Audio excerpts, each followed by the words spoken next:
आप सबों को मेरा जय मसीह की आशा करता हूँ। परमेश्वर ने आप सारे लोगों को संभाल कर रखा होगा।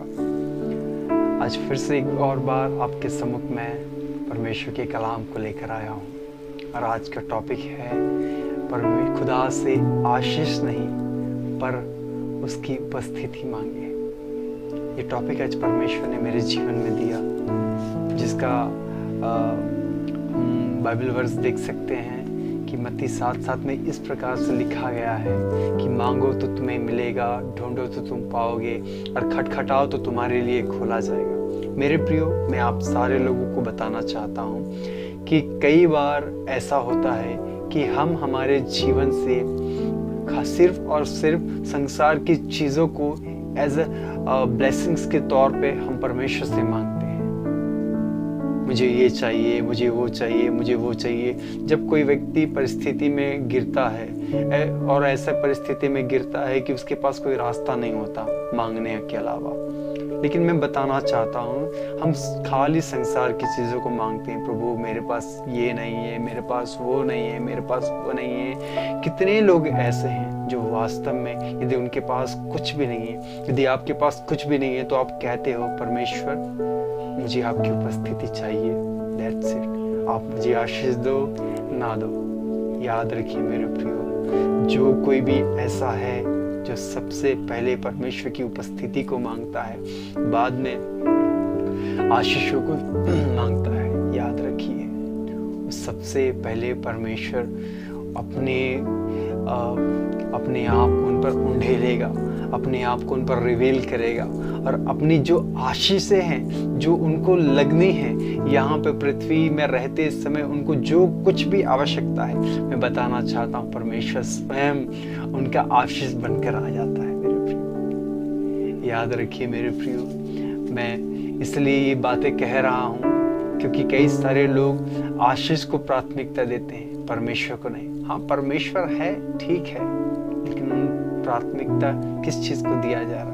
आशीषों को दिया जा रहा है। याद रखिए आशीष देने वाला परमेश्वर है। क्या आशीष से बढ़कर परमेश्वर नहीं है? जब वो हमें दे रहा है आशीष, तो क्या आशीष को जब वो हमारे जीवन में आएगा तो क्या ये जो हम मांग रहे हैं वो क्या ऑटोमेटिकली हमारे जीवन में नहीं दे दिया जाएगा? दे दिया जाएगा ना, जाहिर सी बात है। हमें सबसे पहले खुदा के करीब जाके उसकी उपस्थिति को मांगना है, उसकी हुजूरी को मांगना है। कई बार हम आशीष तो ले लेते हैं, परमेश्वर दे भी देता है, लेकिन उन आशीषों के बदले हम खुदा की उपस्थिति को खो बैठते हैं। जो हमें वास्तव में चाहिए होता है कि वास्तव में हम परमेश्वर के साथ संबंध बना सके, वास्तव में हम परमेश्वर के साथ एक रिलेशन बिल्ड कर सके, वास्तव में परमेश्वर के साथ एक रिश्ता को मजबूत कर सके। क्यों हमारे जीवन में डेविल के अटैक्स होते हैं? परमेश्वर, हम सोचते हैं परमेश्वर के आशीष होने के बावजूद भी हमें शांति नहीं रहती, हमें सुख नहीं रहता। क्यों? बिकॉज ऑफ परमेश्वर की उपस्थिति हमारे जीवन में ना होने से हमारा जो मन है वो अशांत रहता है, हमारे घर में अशांति रहती है। सब कुछ है, परमेश्वर की सारी आशीषें हैं, सब कुछ फैसिलिटीज है, पर याद रखिए उस जगह पे परमेश्वर नहीं है। परमेश्वर यदि जिस घर में है, जिसके जीवन में परमेश्वर खुद है, उसके जीवन में यदि वो थोड़ा भी कमाता हो, थोड़ा खाता हो, याद रखिए उसके घर में सुख शांति सर्वदा बनी रहती है। ये इसलिए हो पाता है क्योंकि उन्होंने सांसारिक चीजों को नहीं मांगा, उन्होंने परमेश्वर की उपस्थिति को मांगा। यहाँ पे जिस प्रकार से कहता है मत्ती 7:7 में, मांगो तो तुम्हें दिया जाएगा। मेरे प्रियो, मैं बताना चाहता हूँ हमें सबसे पहले परमेश्वर की उपस्थिति को मांगना है, हमें सबसे पहले परमेश्वर की हुजूरी को मांगना है कि परमेश्वर आप मेरे जीवन में आइए, क्योंकि आप ही मेरा सबसे बड़ा आशीष हो। यदि आप नहीं हो तो ये सारी चीजें कोई काम की नहीं। आपके बिना हम स्वर्ग राज्य में भी नहीं प्रवेश कर पाएंगे।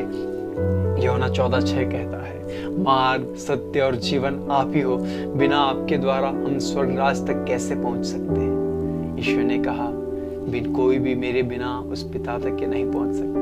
मेरे प्रियो, मैं यही समझाना चाहता हूँ, यही बताना चाहता हूँ। आज हमारे जीवन में बहुत सारी कठिन परिस्थितियाँ हैं। हमें ज़रूरत है संसार की कुछ चीज़ों की, जिनके द्वारा हम अपना घर चलाते हैं, जिनके द्वारा हम काम करना चाहते हैं, जहाँ से पैसे अर्निंग करना चाहते हैं, हमारे परिवार की देखभाल करना चाहते हैं। लेकिन याद रखिए, सबसे पहला परमेश्वर है। देने वाला वो है, सब कुछ करने वाला वो है।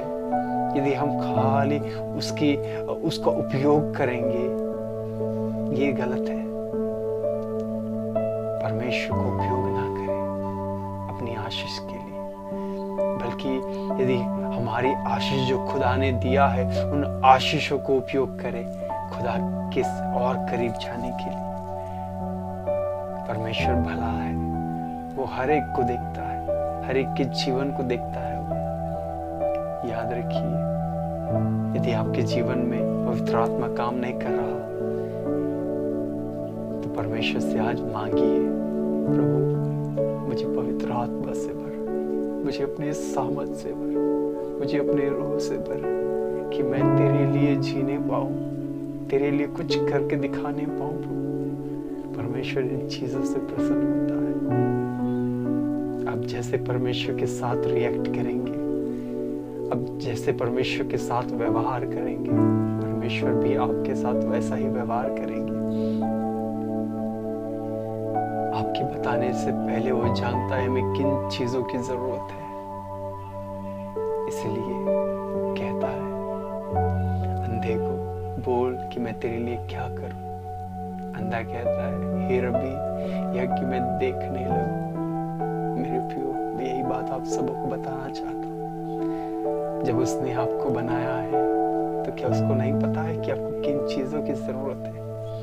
वो चाहता है कि मैं स्वयं उनके जीवन में रहूं, ताकि इन्हें कोई कमी ना होने पाए। आशीष से यदि हम परमेश्वर से मांगते हैं, वो आशीष से एक दिन रहेगा, 2 दिन रहेगा, तीसरे दिन रहेगा, चौथे दिन नहीं रहेगा। लेकिन यदि हम आज परमेश्वर से पहले परमेश्वर को अपने जीवन में बुलाते हैं, परमेश्वर आज भी वैसा है, कल भी वैसा रहेगा और युगानुयुग सा रहेगा। इसलिए सबसे पहले खुदा को अपने जीवन में लेकर आइए।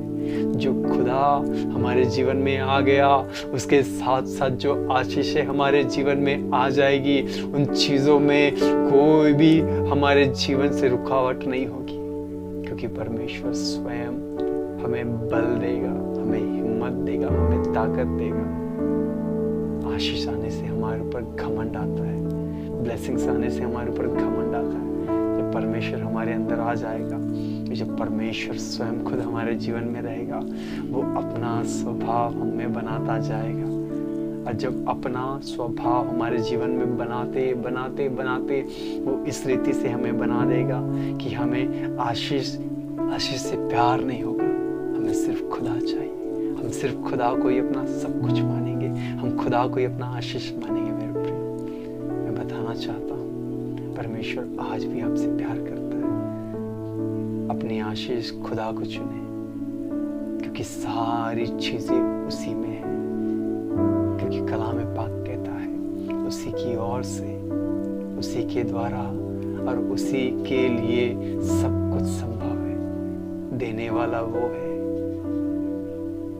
तो हम सिर्फ आशीष को क्यों मांगे? हम परमेश्वर की हुजूरी को मांगे, उसकी उपस्थिति को हमारे जीवन में रहने दें, ताकि परमेश्वर हमारे जीवन से कई और लोगों के द्वारा बात कर पाए, कई और लोगों को बात कर पाए। मेरे प्रियो, अपने आप को समर्पण कर दे,